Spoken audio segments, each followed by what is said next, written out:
Welcome back to the Deep Dive. This is the place where we take critical source material, we analyze it, and we really try to distill it into genuine, actionable understanding. We know you're navigating a world just saturated with information, and our mission here is simple. We want to give you the shortcut to being profoundly well-informed. You get the depth, you don't get the fluff. And today, we're embarking on, well, a singularly focused and I think deeply profound mission. We're engaging with a comprehensive analysis of one of the most powerful, most stabilizing passages in all of Scripture, Psalm 62. Right. This psalm, it was written by King David at a time of, immense personal and political jeopardy. It offers a perfect spiritual blueprint. A blueprint, I like that. Yeah, it's a roadmap for moving the soul from a state of constant, external anxiety to a position of profound, quiet spiritual resolution. And that's regardless of the chaos raging outside. I really see this as the definitive guide to becoming, I guess, psychologically and spiritually immovable. David wasn't writing this from a quiet monastery. No, not at all. He was likely running for his life, facing betrayal from his inner circle, maybe even fighting overwhelming odds. And yet he lands on this absolute unshakable truth. Our objective is to unpack that radical trust, verse by verse, and extract precisely what it means for finding true, enduring stability in our own, hyper-paced, distraction-filled modern lives. And before we delve into the text itself, we really must acknowledge the foundation of the detailed analysis we're relying on today. Okay. The exhaustive study, the linguistic precision, and the practical application insights, they come directly from the dedicated work of the You Need Faith in Jesus team. Right. Their commitment to unhacking these truths and making them directly applicable to achieving a fearless life is, well, it's the standard we aspire to meet in this deep dive. Absolutely. So our mission is set. We are going to explore the meaning of total, quiet dependence on God. That's it. The foundation for a truly fearless life, as revealed in David's journey through Psalm 62. This isn't going to be a quick read. This is a meticulous exploration of conviction. So let's start right at the beginning with the verse that lays the foundational stone for everything that follows. Let's do it. Okay, so let's unpack this starting point. David, he doesn't really ease us in, does he? No, he really doesn't. He hits us immediately with this declaration of his internal state, a decision he has already made. This first verse, it demands our immediate attention because it centers on the spiritual discipline of intentional rest. The King James Version states it like this: "Truly my soul waiteth upon God. From him cometh my salvation." That's Psalm 62, verse 1. Yeah, that opening phrase, "Truly my soul waiteth upon God," it just captures the essential spiritual posture David has adopted. For you, the listener, to grasp the depth of this, we really need to analyze that verb, waiteth, especially in its original Hebrew context. It's critical. Because in modern English, waiting is tedious. Right? We wait for a bus, we wait in line. It's passive, it's often frustrating, and filled with restless pacing. Precisely. And if David meant anxious pacing, he would have used a different verb entirely. The Hebrew root used here, it implies a deep, profound stillness. A silence, a settled, resigned dependence. It's not about doing nothing passively. It's an active choice to silence that frantic internal monologue and just cease the counterproductive activity of trying to fix problems solely through human effort. It's the deliberate grounding of the soul. But I have to challenge this concept for a moment because in our high-stakes, responsive culture, stillness can feel irresponsible, almost like negligence. If I stop frantic activity during a financial crisis or a medical emergency, am I not just being passive? Am I failing to use the resources God has given me? How does the analysis from the You Need Faith in Jesus team help us distinguish that spiritual stillness from actual passivity? That is the essential tension, and it's why David uses the word truly. The commentary really helps us see this distinction clearly. Spiritual stillness is not the cessation of all external action, but the cessation of ultimate reliance on external action. David, who was a warrior and a king, he didn't stop organizing his troops or planning strategy. Of course not. No, but he stopped placing his ultimate hope in those plans.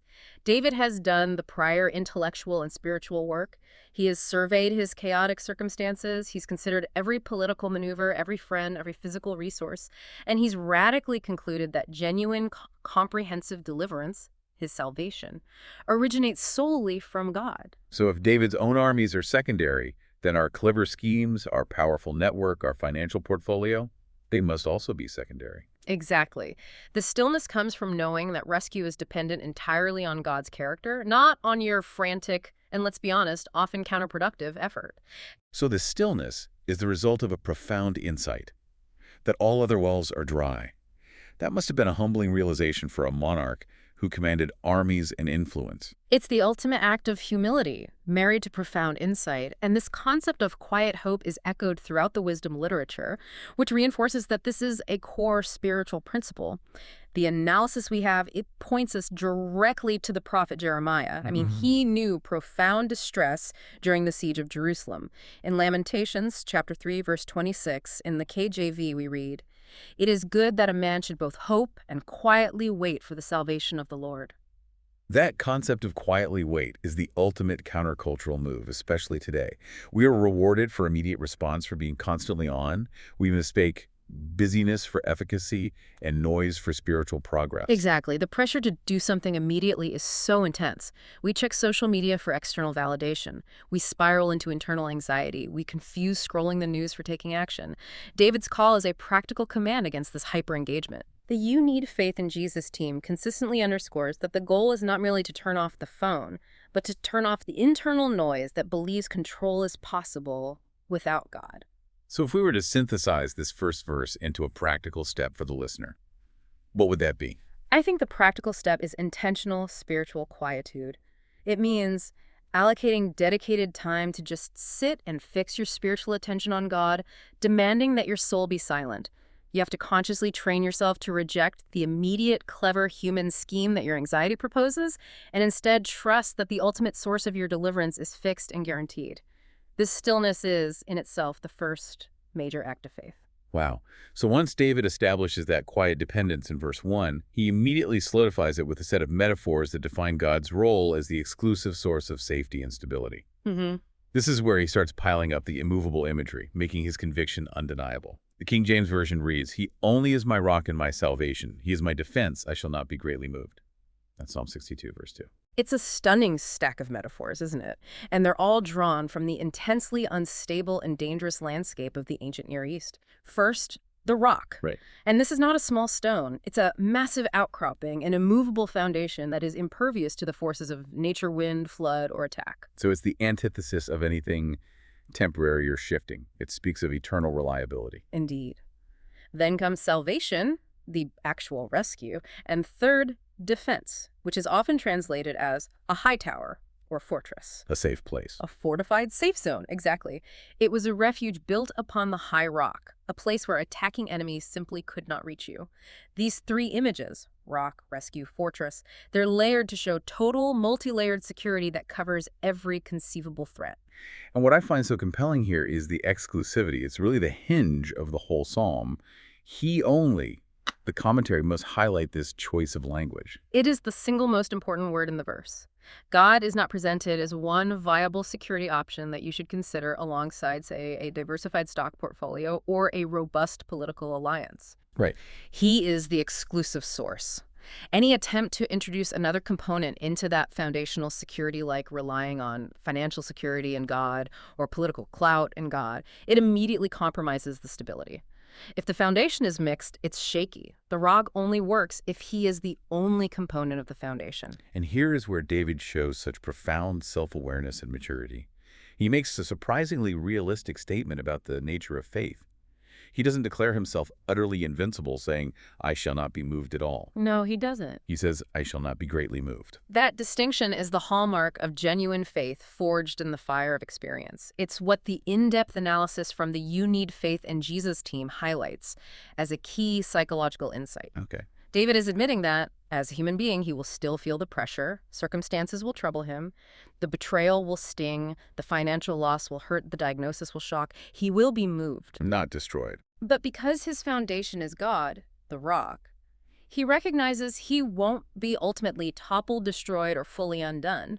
The emotional house might shake violently, but the spiritual foundation remains intact. That is incredibly relatable. It allows for human pain while guaranteeing divine stability. And this imagery, of course, is the profound link to the New Covenant. It is the central connection that brings the Old Testament narrative right into the context of Christ.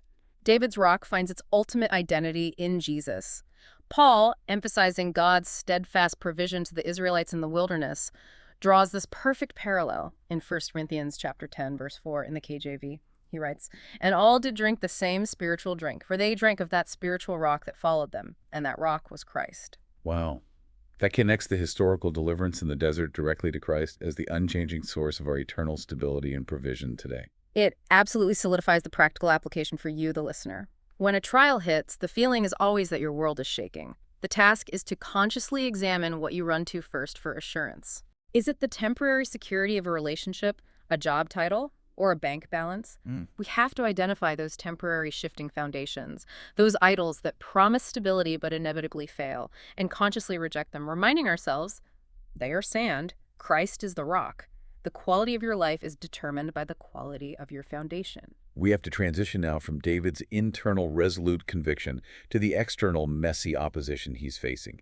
He has resolved his heart, declaring his foundation is solid, but, well, the enemies haven't ceased their attack. Right. Now David addresses them directly, contrasting their relentless malice with his own security. And he immediately challenges their strategy, questioning the sustainability of their hatred and outlining their inevitable fate. Exactly. The KJV reads, "How long will you imagine mischief against a man? Ye shall be slain all of you. As a bowing wall shall you be, and as a tottering fence." That's Psalm 62, verse 3. The primary emotion here, it isn't fear, it's a weary impatience. How long? David is challenging the sustainability of their malice, implying they're wasting their time. And critically, he views their attack not as a sign of their strength, but as a symptom of their own deep-seated spiritual instability. And he dismisses their efforts with two devastating architectural metaphors, a bowing wall and a tottering fence. I mean, these visuals are incredibly vivid, even for a modern audience. Oh, they're designed to convey imminent internal failure. A bowing wall is one that has lost its structural integrity, maybe due to a poor foundation or being saturated with water. It's bulging outward, destined to fall under its own weight, regardless of any outside force. It is fundamentally compromised. And the tottering fence. Similarly, a tottering fence is loose, shaken, and ready to be pushed over by the slightest external pressure or even just a breeze. So the people who are attacking David, the ones plotting mischief, they're actually internally flawed and standing on self-destructing ground. Their relentless, malicious scheming is not a show of power. It is a sign that they are the tottering fence. That is the crucial analysis that the You Need Faith in Jesus team materials stress. Opposition rooted in malice, envy, and deceit is inherently unstable. It may enjoy temporary, chaotic success, but because its foundation is faulty, it is destined for unavoidable collapse. This is an incredible source of comfort for the believer. The enemy's foundation is compromised, so their apparent success is inherently temporary. This applies so powerfully to modern life. If you think about the instability of, say, viral social media outrage or cancel culture, which are often driven by malice or misrepresentation, they flare up, they demand attention, they promise destruction. But because they are rooted in the shifting sands of human emotion and deceit, they often collapse just as quickly, or they just burn out the people sustaining them. That is a perfect modern analogy. They are tottering fences. The energy they use to attack is often the very force that hastens their internal collapse. David is essentially saying, you are structurally flawed, your time is running out, and ruin is coming, whether I lift a finger or not. So then he transitions to exposing the precise nature of the treachery he endured, detailing their motivation and their methodology. Yes, and it's a chillingly accurate portrait of calculated human malice. The verse is, they only consult to cast him down from his excellency. They delight in lies. They bless with their mouth, but they curse inwardly.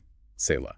Psalm 62, verse 4. David defines their motivation right there. Their entire strategy, they only consult, is focused on tearing down his position, his excellency, or honor. It's not about finding truth or justice. No, it's about destruction. It's about destruction driven by envy of his standing. And their methodology is the classic definition of hypocrisy.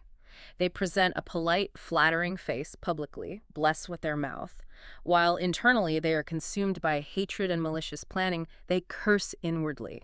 It is calculated, two-faced deceit designed to catch the victim off guard. It reflects the universal fallen nature of humanity, doesn't it? The capacity for duplicity that exists in all us. It does. David, speaking from his deep experience with betrayal, exposes this fundamental human flaw. And this universal nature is not just an Old Testament observation. It's affirmed explicitly in the New Testament when describing the consequence of sin. The source material directs us to Romans chapter 3, verse 13 in the KJV. Their throat is an open sepulchre. With their tongues they have used deceit. That connection is powerful. David's personal struggle against malicious enemies becomes a timeless microcosm of the spiritual warfare all believers face against a world that often operates on deceit and two-faced treachery. Indeed. And now we must stop at the end of the verse for that critical instruction, Selah. That powerful word. It commands a pause, like a musical rest or a moment for deep reflection. That pause is functionally vital here.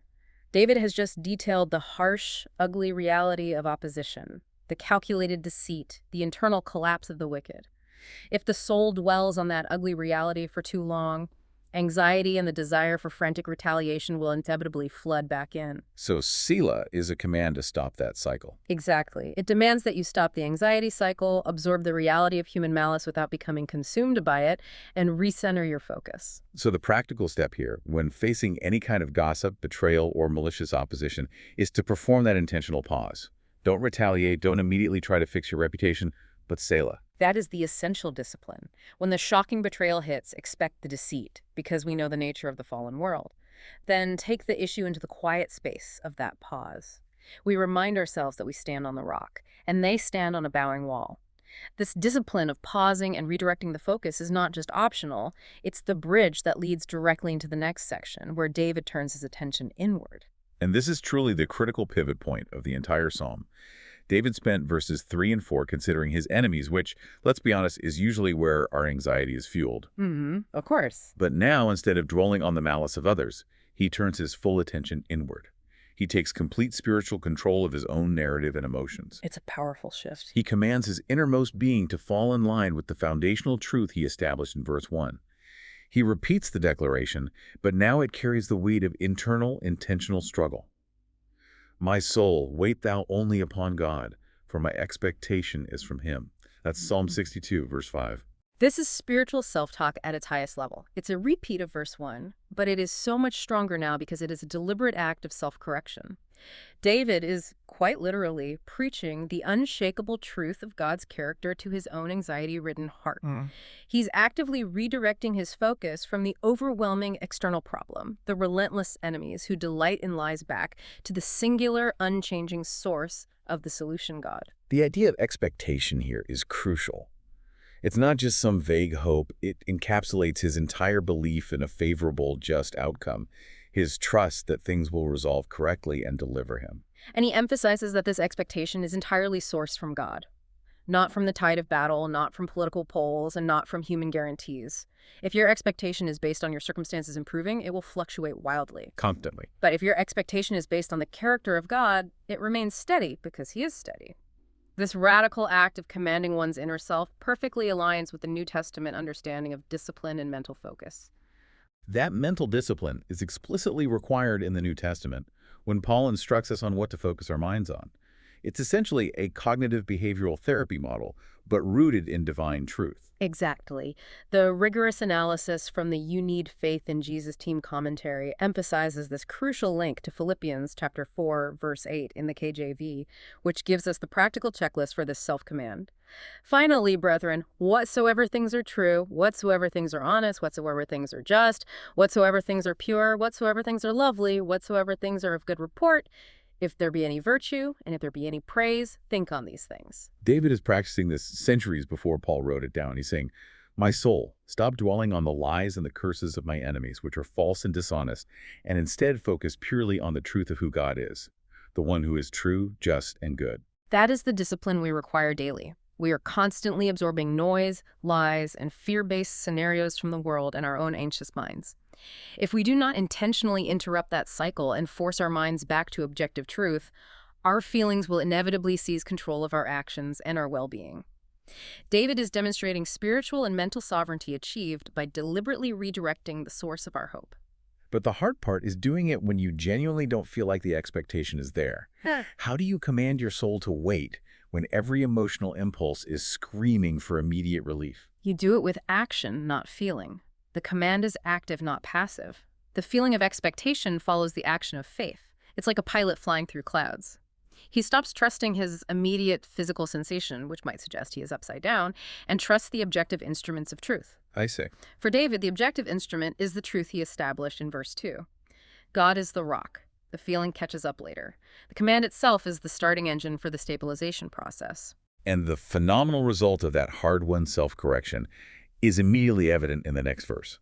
I mean, you can see the distinct and significant progression in his confidence level. He repeats the declaration from verse 2, but he eliminates that key qualifier.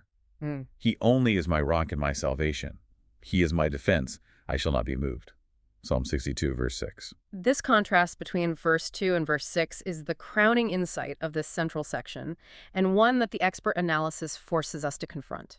In verse 2, David was acknowledging the emotional volatility of his trial. I shall not be greatly moved. It was realistic, but slightly conditional. Right.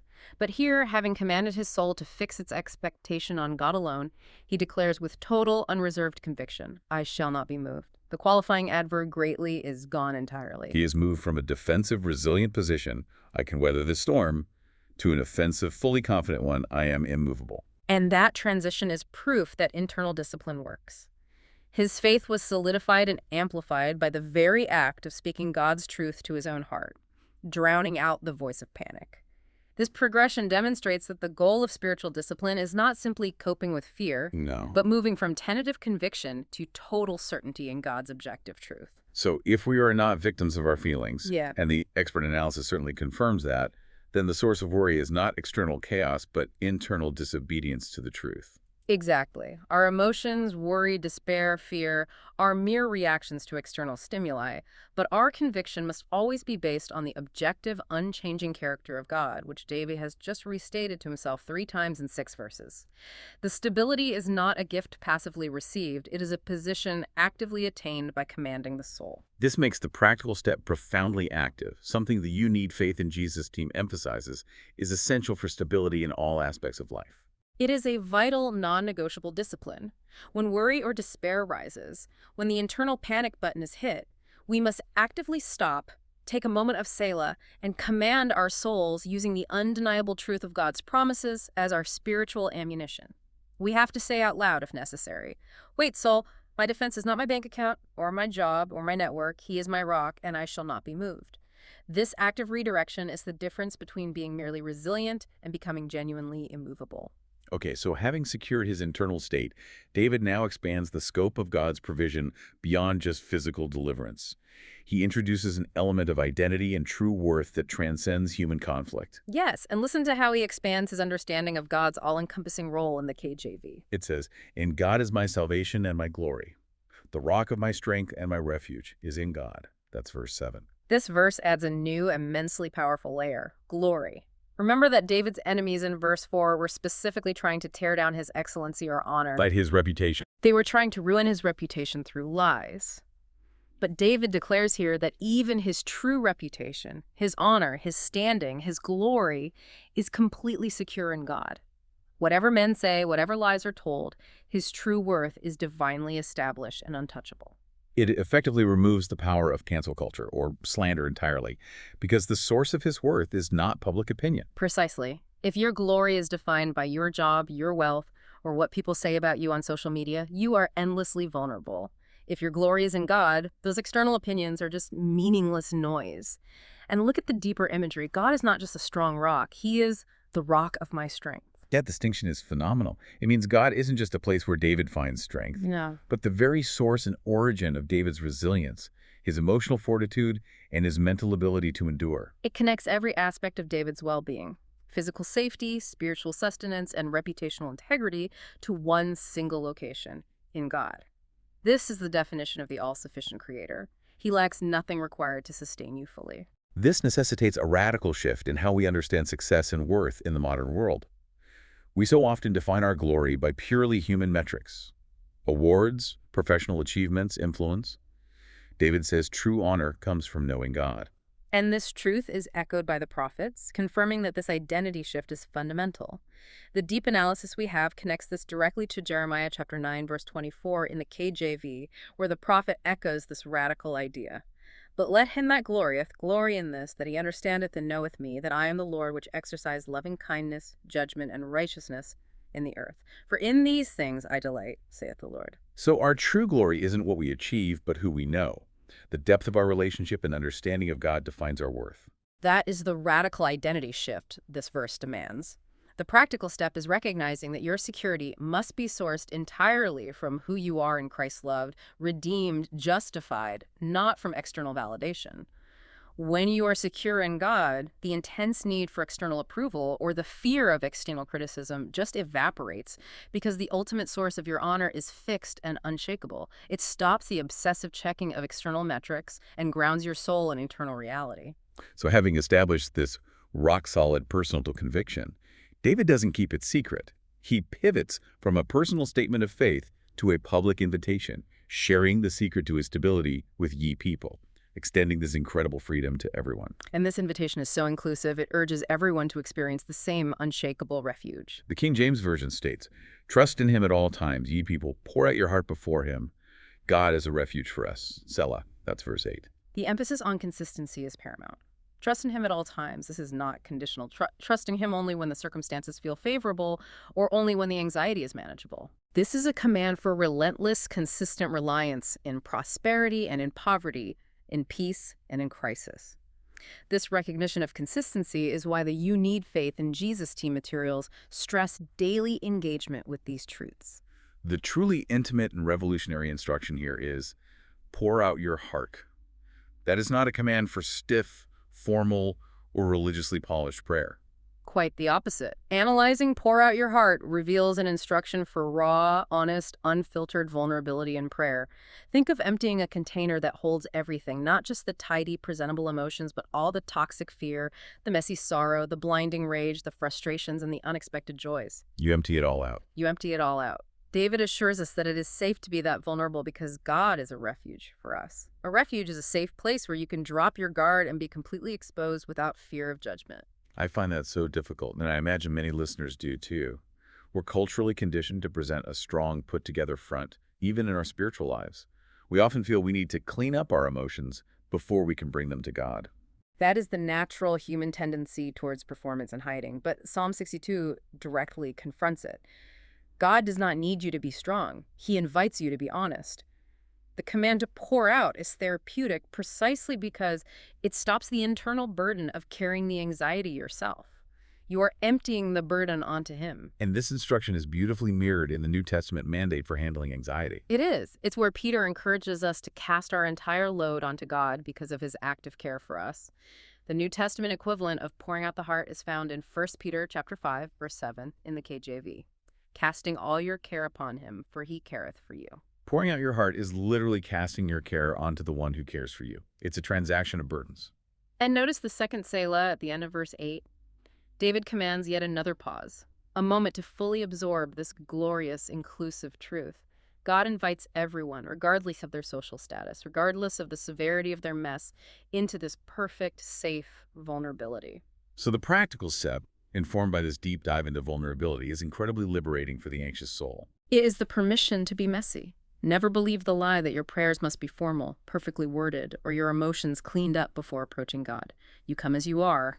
You cast every single care upon him, recognizing that he is powerful enough, the rock, to handle the entirety of your problems, and merciful enough, he cares for you, to listen deeply to every small detail you share. The pouring out itself is an act of acknowledging God as the only true refuge. Okay, so David has defined the unshakable refuge God and invited us into his safety. Now, he establishes a crucial contrast by assessing the utter unreliability of everything else humanity tends to rely on when crisis hits. Man. And money. The two big ones. Yes. And this assessment of human reliability, regardless of status, is devastatingly honest. It leaves no earthly security blanket untouched. The King James Version declares, "Surely men of low degree are vanity, and men of high degree are a lie.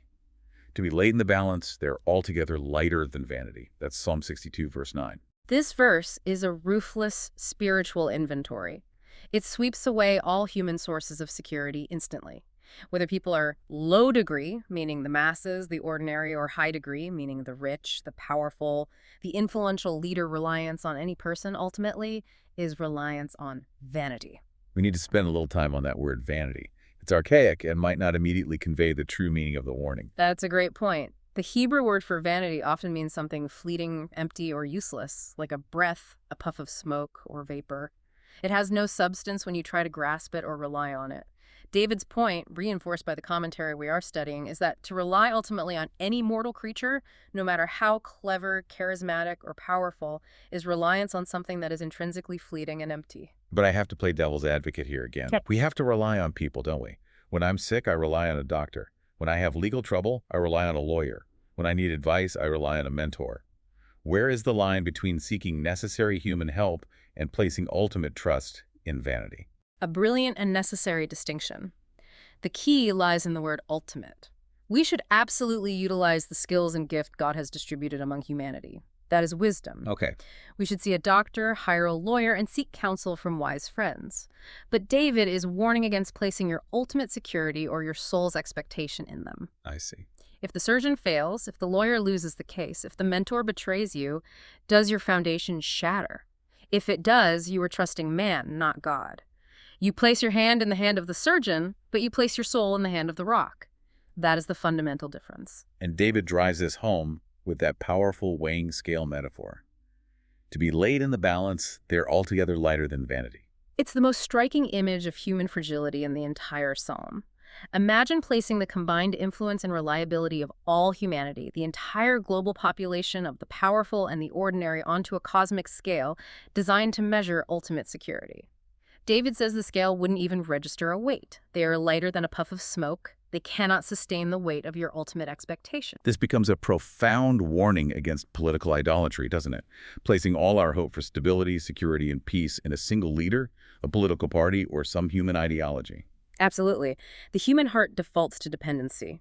If it doesn't depend on God, it will depend on man or on systems created by man. The ancient warning remains terrifyingly relevant.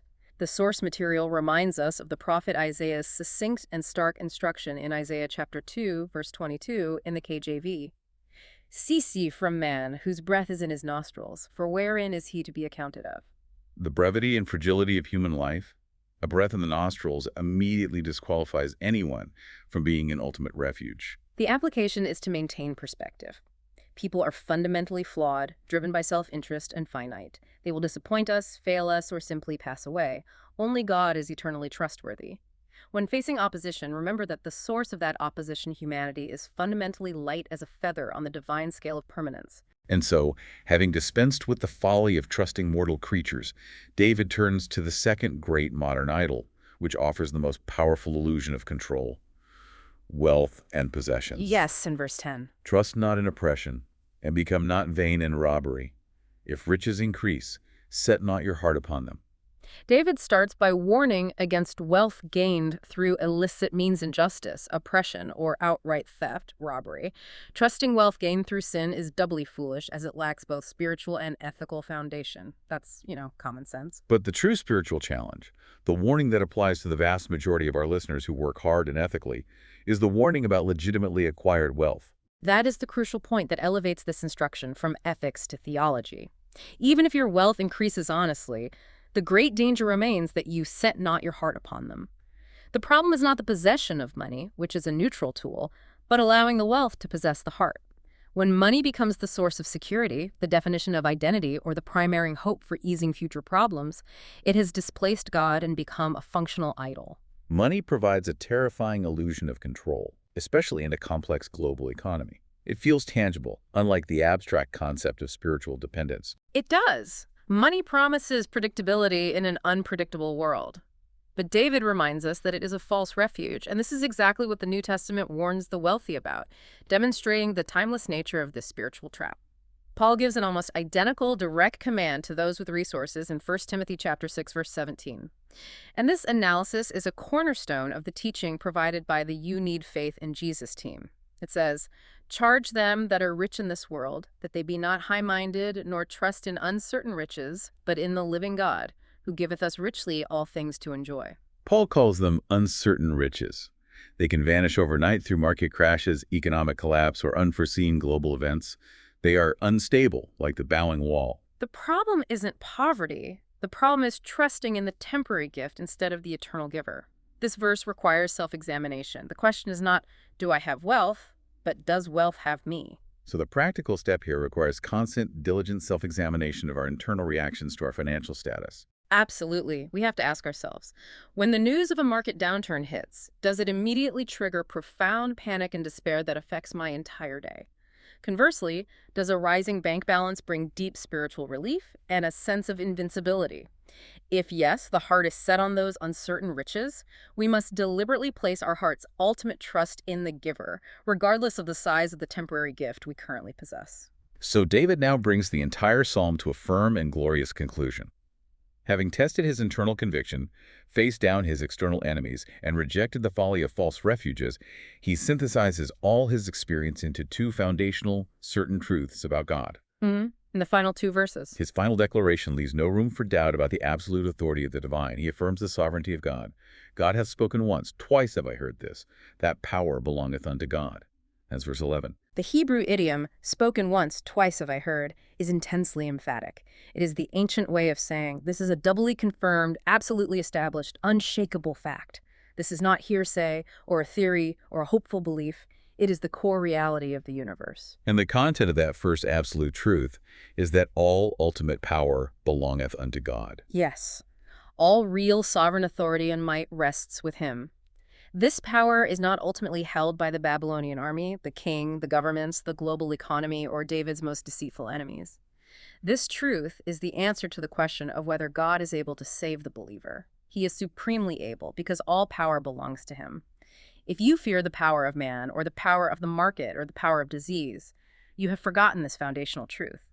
The source material instructs us that resting in this fact immediately shrinks the perceived size of our enemy. But that concept of infinite power, if it stood alone, it could be terrifying. So David immediately couples God's infinite power with an equally fundamental truth, creating the perfect balance of ability and character. Also unto thee, O Lord, belongeth mercy, for thou renderest to every man according to his work. That's verse 12. This is the second confirmed truth, and it perfectly balances the first. Mercy here carries the weight of the Hebrew host. This is not just a passing feeling of pity. Hesed is faithful, loyal, covenant, a committed devotion. God's immense absolute power is flawlessly coupled with unwavering love and faithfulness toward his people. This truth answers the question of whether God is willing to save the believer. Yes, he is both willing, mercy, and able power to be the perfect refuge. The ultimate confidence in the rock has to rest on this combination. Power without mercy is terrifying. Terrifying. And mercy without power is just sentimental and ineffective. The two must be combined. They must. And now we have to address the final phrase, which is essential to understanding David's comprehensive peace. For thou renderest to every man according to his work. This is the point of justice, and it requires careful reconciliation with the concept of mercy and salvation. It risks confusing the listener if we don't clarify that this is not saying salvation is earned by deeds. Absolutely. The comprehensive analysis from the You Need Faith in Jesus team prevents that confusion. For the believer, salvation is by grace through faith in Christ, not by works. The justice mentioned here is an assurance that addresses two areas of David's life. Okay. First, it assures the righteous that their life of faith, the work of actively trusting God, pouring out the heart, refusing to rely on vanity, is seen and valued by a just God and will be rewarded. The struggle of faith is not unseen. And second, and perhaps most importantly for David, it provides the ultimate comfort regarding his wicked enemies who delighted in lies back in verse 4. Precisely. It assures him that he can stop trying to fight his enemies or clear his own name because God sees the deceit and malice, and he promises to enact perfect, righteous justice in his timing. God will deal with the bowing walls. Justice ensures the wicked receive their due reward for their destructive work, while mercy ensures the righteous receive their reward for the work of trusting him. David finds peace because he knows that both ultimate love and ultimate fairness belong entirely to God.